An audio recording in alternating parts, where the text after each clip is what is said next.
in the newsroom. That's because the Alliance for Women in Media Africa is launching a report on status of women in the Ghanaian media, and that's what we are looking at this morning, because I've been joined on Zoom by Shamima Muslim. She is the convener and project co-lead at Alliance for Women in Media Africa, and she's an ex-journalist. Good morning.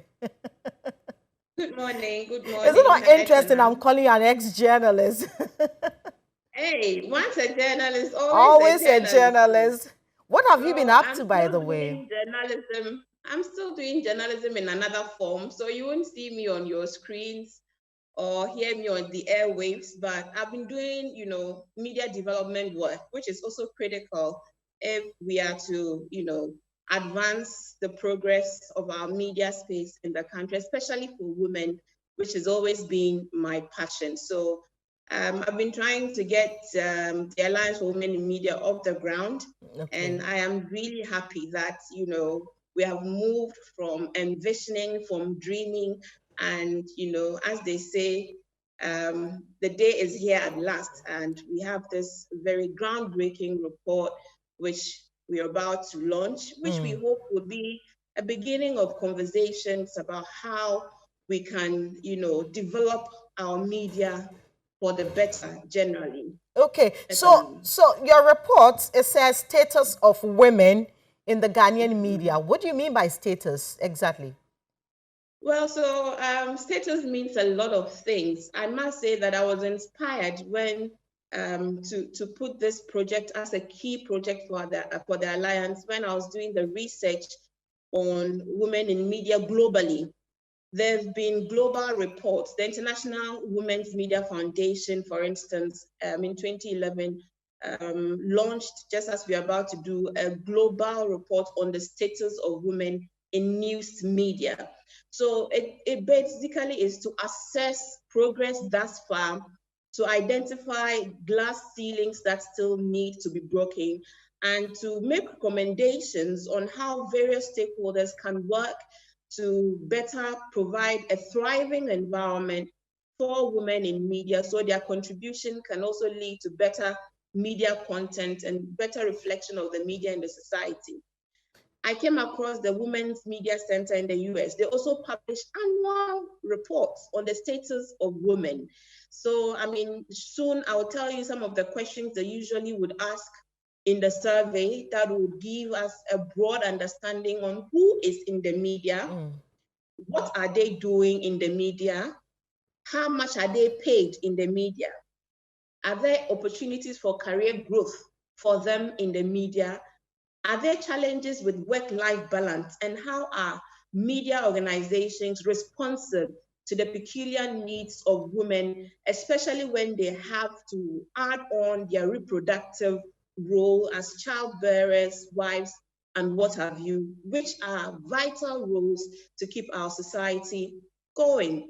So all of these are very critical questions that only data and science can help us understand, so we can effectively, advocate for reforms, for better policy options, for better, media management. And beyond the sentiments, the data is very critical. And that is why we made it as top priority to also do something like that in Ghana. In fact, if you look at the 2017, I have it here, 2017 African Media Barometer report, which is the first homegrown analysis of the media landscape in Africa. You will see when they asked about whether the media fairly represents the voices of society, its minorities, and its ethnic, linguistics, and religious diversity, the answer was no, which means that our newsrooms in and of themselves are not diverse enough to reflect the complex diversity of our society. So let's talk about the complex diversity you speak about. I mean, you used to be, a full-time journalist. And I want to know what's the problem you identified before this said. I should think that your experience in the newsroom is what really informed this report, no? Partly so. Partly Absolutely. so, like I said, So, yes. so your experience, maybe you should share with us what your experience was in the newsroom, whether you feel that women were not given a fair representation. Right. So, let me start from our journalism schools. Our journalism schools are graduating more women than men. And when you come into the newsroom, in fact, in my newsroom, at a point, there were more females than there were males. But in the leadership structure of even the newsrooms, in terms of editor, senior editor, managing news editor, for the longest time, we had had only one female editor who was no longer in the organization for the longest time. So you realize that you come into the newsroom, and as the years go on, I mean, recently I was speaking to one of my younger colleagues who had left in the media space, and she was still there. She said for the past 6, 7 years, she was just broadcast journalist. If you were in a private organization or even a public organization, by 6, 7 years, you should have grown a certain rank. But in many media houses, and Etornam, you would agree with me, we come in as either interns, and we are employed in the first few years, and we are, broadcast journalists if you are a broadcast journalist, or a reporter if you're a reporter. And for the next 5, 6 years, you are just a reporter.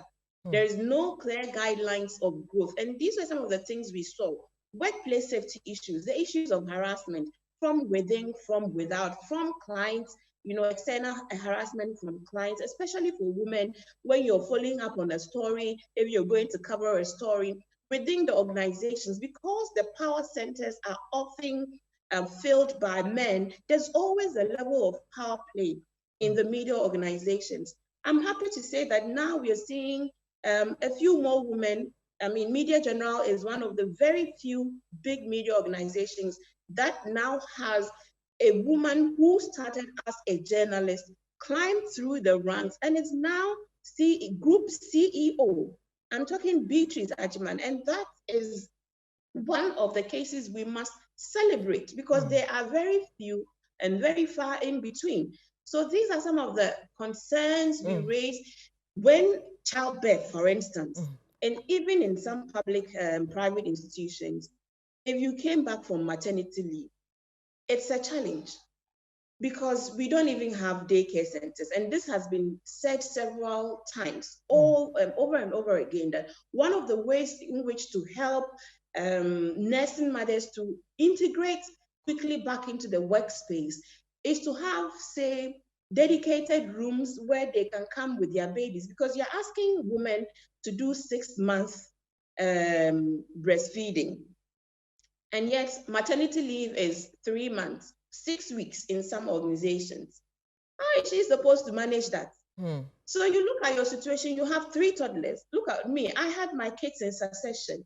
I have a 6-year-old, a 4-year-old, and I have now a 7-month-old.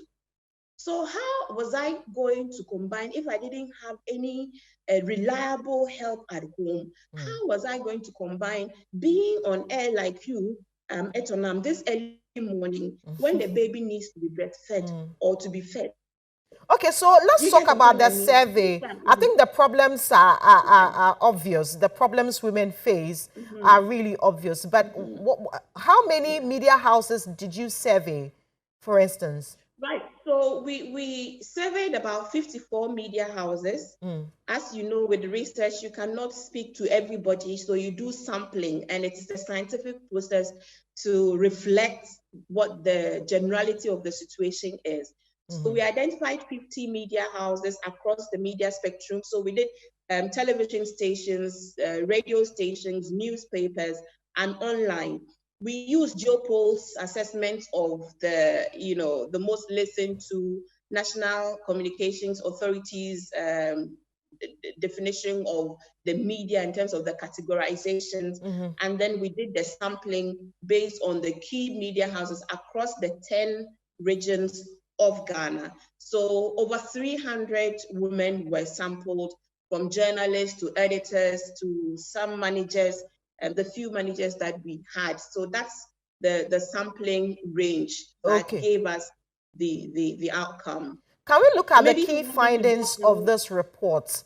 And that's because I Well, know you are yet to launch it, but at least give us yes, an idea of what the findings are, especially I'll give you because, I mm, go on, okay, Etornam. especially because you have mentioned the fact that women, if you have to go and have your baby, you come back, a lot of things have changed. And the newsroom, in quotes, cannot wait for you while you're on maternity leave. And so, Exactly. and so what were the key findings of this report and how do we breach that gap? I'll tell you what we sought to find out first. Remember, this is a baseline study, so it's by no means comprehensive of all the, challenges or issues that we may be facing as women in media. This is a first good step. So we set out to collect data on one, the profile of the women in who are working in the media. So their age, of course, the sex is female, as we already know, we're speaking to female journalists. Their academic qualifications, so we can find out if there's growth, if they are advancing, if they are building capacity. Because to tell complex stories, you actually need capacity. And it will interest you to know that apart from first degree, very few of our females are seeking further, education in terms of masters, and even very, very few going to the PhD level. And I'm saying that if we want to grow along that career path where we become experts and pundits, we need to build capacity, and it will require adding, to our educational qualifications. So that's one finding that we found out. We also found, amongst others, that the face of women in media is very young, between 15 to 39. And what does it tell you? It tells you that women are leaving the media. When they get to a certain stage where they cannot see any progression, they will move to corporates. As we have seen, very good female journalists leave into corporate. I mean, I've been accused of also leaving, but my one leg is still in there, at least. Yeah. You get what I mean? So we start to look at that basic statistics. How many are they? We didn't do a head count, but generally, I think the next level, we want to actually do a head count and also to figure out the careers in the media space that women can build skills to go into. Let's look at the second issue we wanted to look at. We picked data on the perceived disparities in work and remuneration. The global media reports on the status of women, for example, found out that there were more women than men in the media globally and in sub-Saharan Africa. They also found out that men generally earn more than their female counterparts. And look at our situation. Look at morning radio. Look at the prime time programming. Who is the face of prime time programming in Ghana? It's mostly males. And being a host of a primetime program means that you end up earning more. Television is very hard for women to make any meaningful money from television because whatever money you get would have to go into your outfit, your hair, your makeup, your dressing. Econom, am I telling lies? No. If you have to do a 6 a.m. show, you probably have to come in 4. Right. To do your production and then do your makeup, which alone will take 30 minutes. Because if the makeup is not on point, that whole day, the feedback they'll be giving to your line manager will be that you didn't look beautiful on set.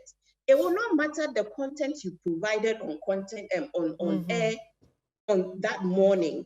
These are realities that women deal with. So the little money we earn, we need to now invest in our appearance. And so when you look at remuneration, it's a problem because if you are not in the key places, you are not making as much money. And even when you are in the low places, you are not making as much money. So it's like, damn if you are, damn if you are not. It's a problem we have to look to. Okay. Perhaps it's also a link to the qualification. If we added more qualification, would we earn more? But one thing we found in private media is that there's usually no clear career progression, which was another question that we asked. There's no clear career projection that if you do A, B, C, and D, your next line within the next few years will be that and that. Yeah, especially with the private sector. Especially with the private sector, in the government sector, I think there's a clear career progression plan. But in the private sector, But you don't even really there, see that. even they let's, sometimes have let's, problems. let's look at the recommendations of this report. Right. You know, because we haven't shared the complete findings, I'll tell you some of the key general recommendations Right. that every media organization needs to have. Because you see, balance is good for business. If all of your workers are putting in 110%, it can only get better for the organization. Because we actually looked at that as well. We looked at gender harassment, which the whole thing about It's sexual a big harassment in deal, the yeah. media space, the big issue. We looked at it, and you may be surprised about the finding. I won't mention Really? it, but you may be surprised about the finding, because it may not tally with what we have been saying, but it is also good because it tells us whether we are comfortable talking about these things, or whether we are willing to do something to make workspaces safer for women. So in terms of the media development point of view, this data is to give all of us an overview, a reference point on all the things we have probably been talking about at lunch, at breakfast, you know, complaining about to our partners, spouses, boyfriends, girlfriends. We now have a certain data source which we can use to start the process of conversations. Now, what it also means that every media house that is actually forward-looking needs to do an internal audit of their own processes, because many houses do not have never had any training at all on what constitutes gender-based harassment in the workplace. Many, 99% of media houses in Ghana have never had such a training. You don't assume that your workers know.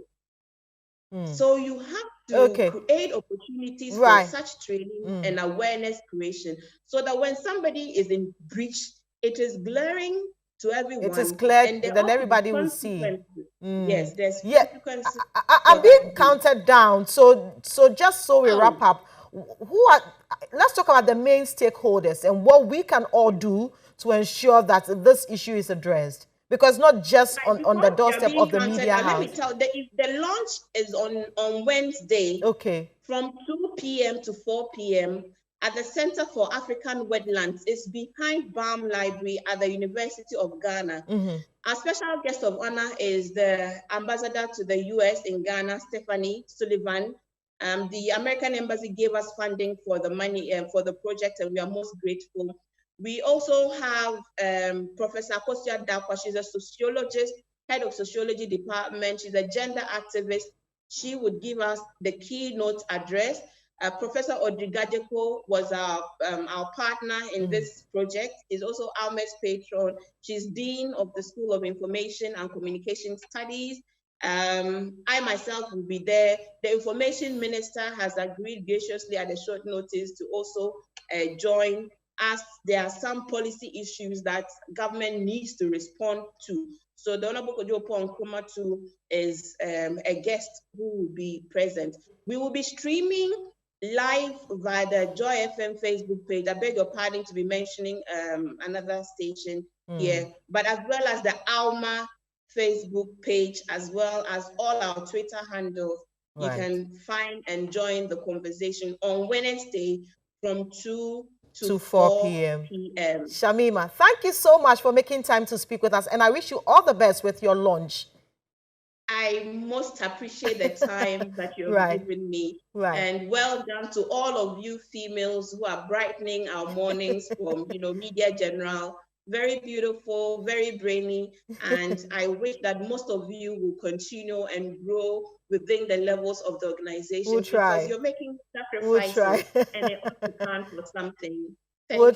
Shamima Muslim is the convener and project co-lead for Alliance for Women in Media Africa, and they are launching the report Status of Women in the Ghanaian Media on Wednesday, August 26, from 2 p.m. to 4 p.m. at the Center for African Wetlands Auditorium at the University of Ghana. I will be there. If you're a media person, you should be there. I'm very interested in this very particular report. But let me say a quick happy birthday to Sharita Tando of ICGC Eagles Temple.